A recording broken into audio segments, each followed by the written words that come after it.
Tom has affected lives. He has changed lives. He has improved thousands of people's lives. People have different motivations for going overseas. I think in Tom's case, he worked in agriculture and he saw what rural life was like. I think what motivates him is the opportunity to help people improve the standard of living who are among the poorest people in developing countries. The only way you can succeed in that career is perseverance.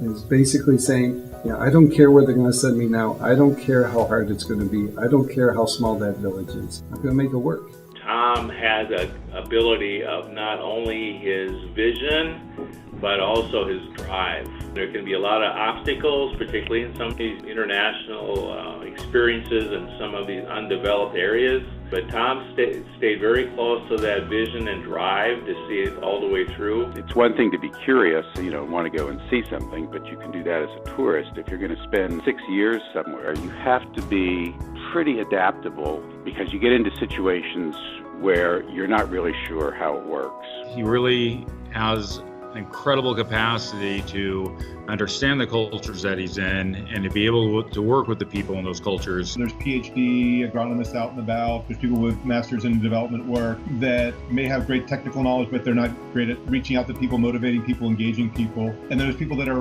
great. They love the work that they're doing. They're very mission driven and want to make a difference in people's lives and reach out to people, but they don't have the credibility or the insights to really make significant change based on their expertise. And I think Tom brings that together. He has a tremendous enthusiasm. It's infectious, so people he works with take some energy from the extent to which he's putting himself into the project. He's got deep expertise on agricultural programming in developing markets. He can talk deeply about the value chain around crops and horticulture, but he can do it in a way that connects with people and gets people excited about the work that's being done. We worked together in Egypt 2004 through 2007. We were fortunate enough to go back in 2014 to do some more business there. They couldn't wait for him to come. They loved him. It was 8 years later. They remembered him. They were waiting for him. The only challenge we had was getting out because everybody wanted us to stay. Mr. Tom, Mr. Tom. The relationships he's built, and they weren't just superficial relationships. He went out and put his heart and soul into what he did because he believes in it. A lot of the work that Tom and others have done